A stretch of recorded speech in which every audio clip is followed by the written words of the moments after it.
여러분 안녕하시죠? 오늘은 결론부터 갈게요. 평소에 몸에 좋다고 믿는 세 가지, 바로 다시마, 젓갈, 그리고 강화 표시 붙은 가공식품이나 비타민 종류예요. 우리 집집마다 하나씩 있잖아요. 국물 낼 때, 김치 담글 때, 비타민 챙길 때요. 근데요, 어떤 분들한테는 이게 한 숟갈 실수만으로도 하루를 흔들 수 있어요. 심장이 괜히 쿵쾅거리고, 밤엔 뒤척이고, 체중도 들썩이고요. 심지어 병원 가도 이상 없대서 더 답답했던 분들. 나이 탓인 줄 알았죠? 어쩌면 식탁 위에 이것 때문일 수도 있어요.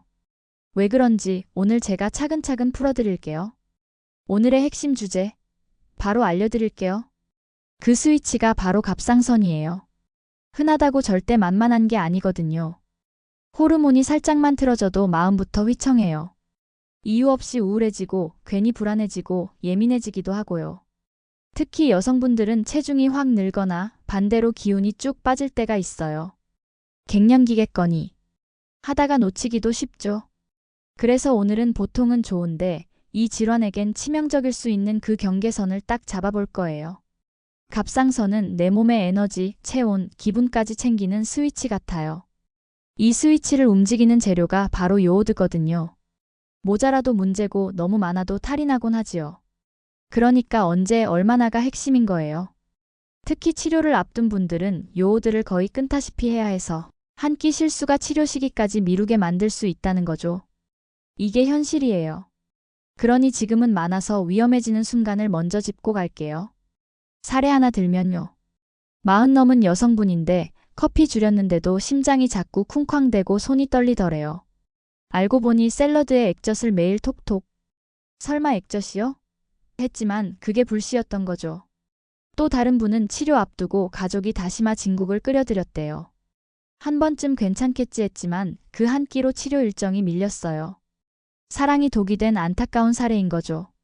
자, 지금부터 꼭 알아야 할 포인트 들어갈게요. 잠시 뒤엔 상태별 체크리스트도 알려드릴 거고요. 첫 번째로 해조류예요. 그 중에서도 다시마, 미역, 김이 요오드가 아주 진하죠. 특히 다시마는 국물에 쫙 우러나서 건져도 이미 들어가 있어요. 치료 전엔 피하는 게 좋아요. 항진 증인 분들도 과하면 증상이 들썩여요. 반대로 저하증인데 요오드 결핍 쪽이라면 김 한 장 정도는 도움이 될 때도 있어요. 그래도 매일 과하게는 아니에요. 적당히가 살 길이에요. 결국은 몸에 좋다고 무조건 과하게 드시는 게 진짜 문제라는 거예요. 두 번째는 바다 양념과 장류예요. 액젓, 젓갈, 천일염으로 담근 간장, 된장, 고추장 같은 것들이죠. 여기에 요오드가 숨어 있어요. 치료 전이라면 간을 아주 심플하게 가는 게 좋아요. 정제소금 살짝 쓰고 레몬이나 식초, 후추로 맛을 살려보세요. 깔끔하고 안전해요. 에이, 이 정도는 괜찮겠지? 하다가 자꾸 실수가 나오는 곳이 바로 이 양념이에요. 세 번째, 강화 표시 붙은 가공식품과 영양제예요. 라벨에 강화소금, 해조 추출물, 요오드, 켈프 같은 단어가 보이면 잠깐 멈춰서 확인해 보세요. 종합 비타민도 마찬가지예요. 요오드가 들어있을 수 있거든요. 본인 상태와 맞는지 필요하면 의료진하고 상의하시는 게 제일 안전해요. 비싼 돈 주고 건강 챙기려다 오히려 독이 됐다는 소리 안 나오게 라벨을 꼭 확인하는 습관 들여야 해요. 임산부 이야기도 잠깐 드릴게요. 출산 후 미역국 매일 드시잖아요. 회복에 도움이 된다고 해서요. 근데 갑상선이 예민한 분들에겐 너무 진하고 매일 먹는 게 부담이 될 수 있어요. 미역은 소량만 쓰고 국물은 짧게 우리고 육수는 멸치나 표고로 바꿔보세요. 파랑 마늘, 후추, 들깨로 향을 살리면 맛은 충분하실 거예요.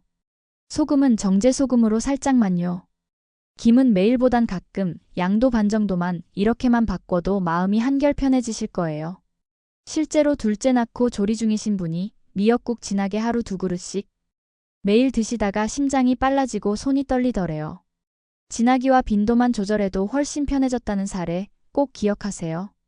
결론은 진하기 줄이고 빈도 줄이고 간을 순하게 이 세 가지가 안전선이에요. 엄마 마음 편하게 먹는 게 제일 중요하다는 말이 딱 여기에도 해당되는 거죠. 여기까지 들으시고 에휴, 그럼 먹을 게 하나도 없잖아 하고 한숨 쉬시나요? 에이, 설마요. 여기서 반전이 있죠. 전부 다 금지하자는 얘기는 아니에요. 사람마다 상태가 다르고 길이 따로 있는 거잖아요. 치료 전, 항진, 저하, 이 셋은 전략이 달라요. 지금부터 분위기 타고 가볼게요. 먼저 치료 전이신 분들, 요오드를 거의 끊다시피 해요. 해조류, 바다 양념, 강화 제품은 잠깐 내려놓고 정제소금으로 간단하게 드세요. 항진증이신 분들은 과한 요오드가 불시예요. 미역, 다시마, 젓갈류를 자주 많이 드시는 건 피하시고요. 라벨 확인 습관을 가지셔야 해요. 저하증 중에서도 요오드 결핍 쪽이라면 김이나 미역을 적당히는 괜찮을 수 있어요. 다만 과하면 다시 흔들릴 수 있으니 검사 확인하고 천천히 맞추는 게 좋아요. 또 다른 사례에서는 30 후반의 젊은 분이셨는데 점심에 회덮밥과 미역국 세트, 저녁에 다시마 육수찌개를 주 5회 드시고는 살이 자꾸 빠지고 기분도 처지면서 수면도 얕아지셨대요. 근데 라벨 꼼꼼히 살펴보고는 다시마를 빼고 간을 레몬으로 가볍게 바꿨더니 2주 지나 심박이 편안해지셨대요. 바다향 강한 재료를 매일 진하게 먹는 패턴을 끊는 게 핵심이었던 거죠. 저하증 쪽 사례에서는 50 초반 여성분이신데 아침마다 기운이 안 나고 얼굴이 자주 붓고 추위를 많이 타셨다고 하세요. 검사에서 요오드 섭취가 낮게 나왔고 김 한 장을 주 3, 4회, 미역 소량 추가, 간은 자극적이지 않게 조절했더니 한 달 뒤 아침 기동력이 돌아오시더래요. 부족한 건 채우고 강한 건 누그러뜨리는 균형이 관건이었던 거죠. 이제 뭘로 채우면 좋은지도 알아보실게요. 첫째는 셀레늄이에요. 갑상선 호르몬을 다루는 걸 옆에서 받쳐주는 조력자 같은 거죠. 평소 잘 챙기지 않지만 이럴 때일수록 꼭 기억해야 할 이름이죠. 브라질너트는 하루 한 알이면 충분해요. 더 많이 먹는다고 더 좋진 않아요. 괜히 욕심부리다가 다른 탈 나지 마시라는 거예요. 견과류 불편하면 달걀 흰자로 단백질 깔끔하게 채워도 좋아요. 치료 전엔 노른자는 잠깐 쉬어가시고요. 작게 소분해서 식탁 위에 두면 까먹지 않고 챙기기 쉬우세요. 둘째는 베리류예요. 블루베리, 라즈베리 같은 것들은 우리 몸속 잔불 같은 염증들 있죠? 이 염증들을 톡톡 터트려주는 고마운 소방관 같아요. 당이 확 튀지도 않아요. 냉동 제품도 괜찮고요. 대신 시럽에 쟁 건 빼주세요. 요거트에 한 숟갈 얹으면 간식이 든든해지고 입안도 깔끔해져요. 셋째는 흰살 생선이에요. 비교적 요오드 부담이 적은 생선들이 많아 단백질을 깔끔하게 보충하기도 좋아요. 굽기나 찜으로 간단히 하고 양념은 가볍게만 얹어주세요. 허브랑 레몬만 있어도 풍미가 살아나거든요. 기름진 생선보다는 담백한 흰살 생선이 갑상선에는 훨씬 좋다는 점 꼭 기억하세요. 이제 마무리로 실전 체크리스트 정리해 드릴게요. 장 보실 때는 라벨을 먼저 보세요. 요오드, 해조, 다시마, 강화소금 이런 단어가 보이면 잠깐 멈춰서 생각해 보시는 거예요. 글씨 작아서 안 보인다고요? 돋보기 쓰고라도 보셔야죠. 우리 몸은 우리가 챙겨야죠. 안 그래요? 간은요. 정제소금 한 꼬집에 레몬이나 식초와 후추를 살짝 첨가하면 담백하고 안정적이에요. 육수는 멸치랑 표고로도 충분하세요.